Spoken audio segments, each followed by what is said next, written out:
we're going to have an algae problem before we know it.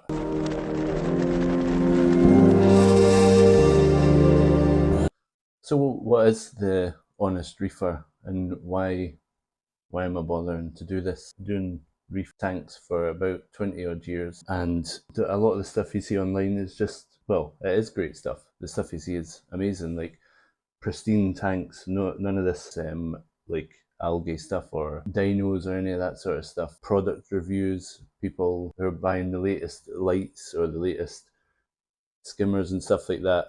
There will be a bit of product reviews on here. What this channel is not going to be about is a pristine, crystal clear aquarium.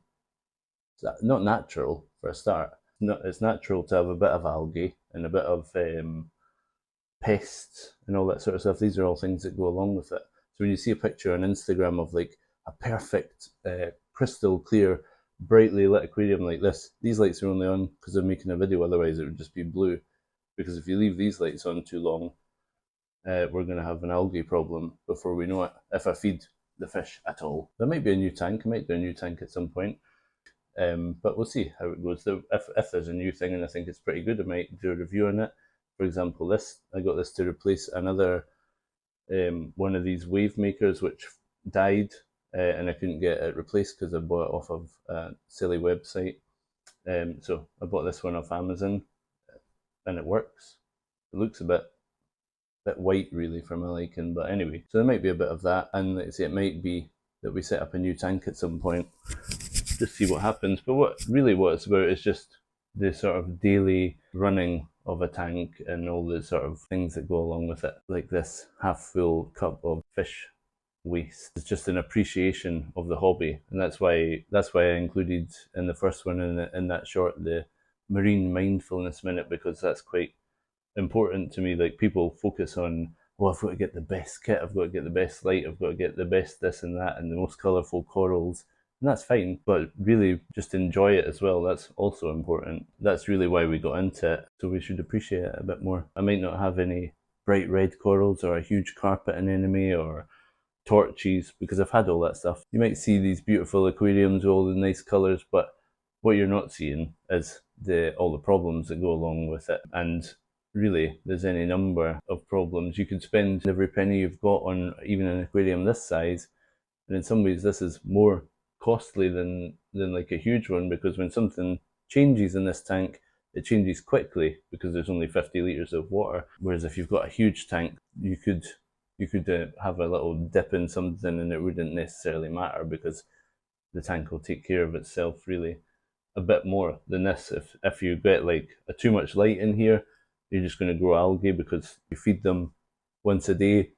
You're going to get a nutrient spike. This guy works hard, but he's not able to take everything out. Yeah, you've got any number of problems that go along with it. So you might have aptasia, for example. I used to have an aptasia problem. Here you can see a short that I did where I was killing them. They're gone now. But people push to get the problem solved immediately, like it's something you can solve immediately. Nothing that you can do in these tanks or this hobby is immediate, apart from changing water maybe, or turning the lights on.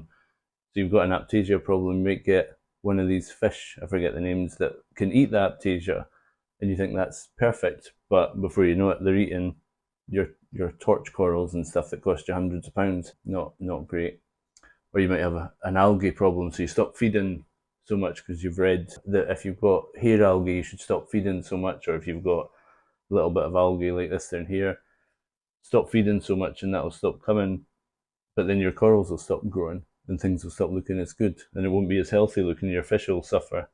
So you can't really do that. If you're getting too much back algae on the bottom like this, you might increase the flow, but then some coral will not like that and it might die if you don't notice it quick enough. You change your lighting, like I've just put that light on, it's been on blue lights for the last week. You change the lighting for too long and then everything just goes wrong. The corals start drooping and they're not happy. So it's like the butterfly effect. What I want to do is just look at that, sort of track the progress of this aquarium, even though it's 3 years old.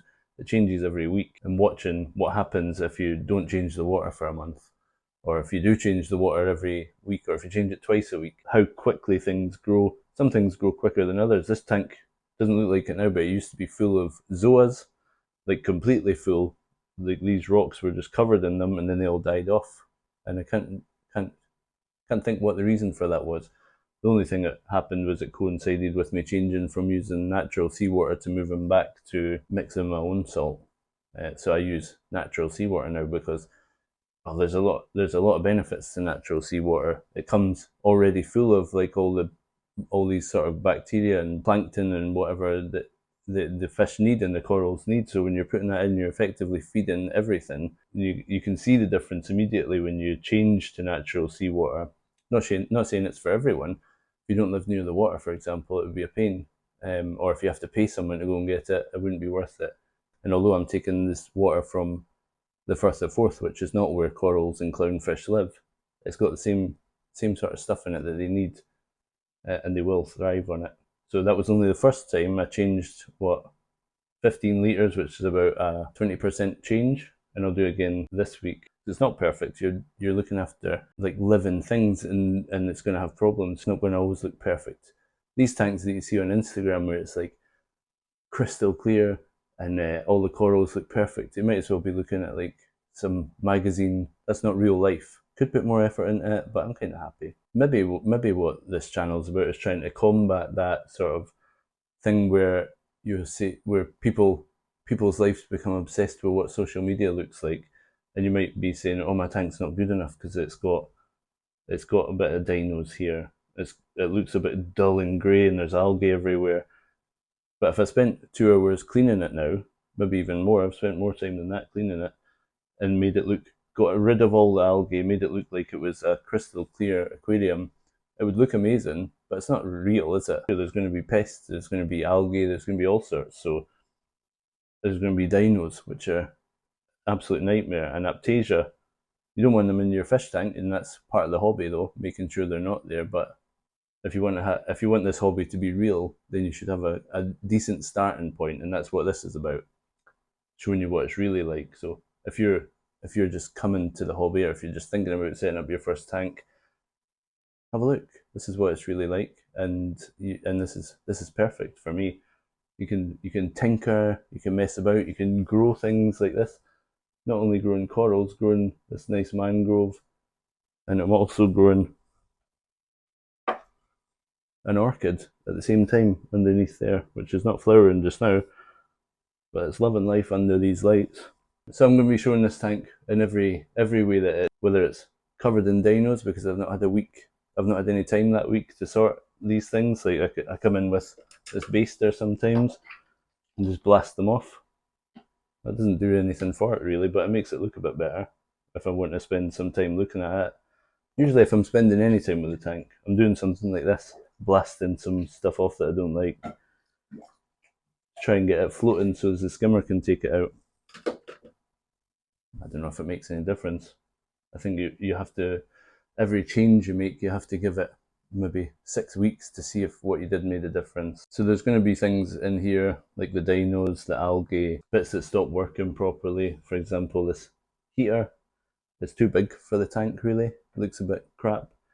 But the other heater wasn't working. I was trying to increase the heat to kill the dinos, and it wasn't doing anything. I think the heater had actually been broken, but it was just like liking it at room temperature in this house.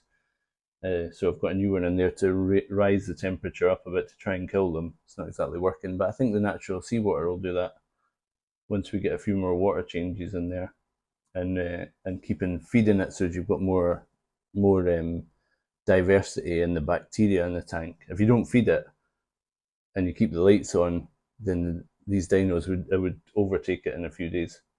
Maybe I'll show you if that happens. But yeah, all in all, it's an excellent hobby. Like, I wouldn't keep coming back to it if it wasn't. I mean, sometimes it's just a pain in the neck, and you think, I'm just going to shut the tank down. But then, what would you do with your time then? So it's really rewarding, even if you've just got a day a week to spend on it. Definitely a worthwhile hobby, and you can learn a lot from it, especially in the early days of setting the tank up. I don't know if this video is going to get any views. The last one didn't, so well, I got like 10. But I'll keep posting the shorts, and I'll keep posting a video every week, and hopefully someone gains something from it. If you did like it, give it a wee thumbs up, and subscribe or drop me a message, and I'll see you next Monday, or in my shorts during the week. Keep up with those as well. Some of them are doing really well, some of them are doing terrible. I'm still getting to grips with it. Anyway, I'll leave you with the Marine Mindfulness Minute. See you next week.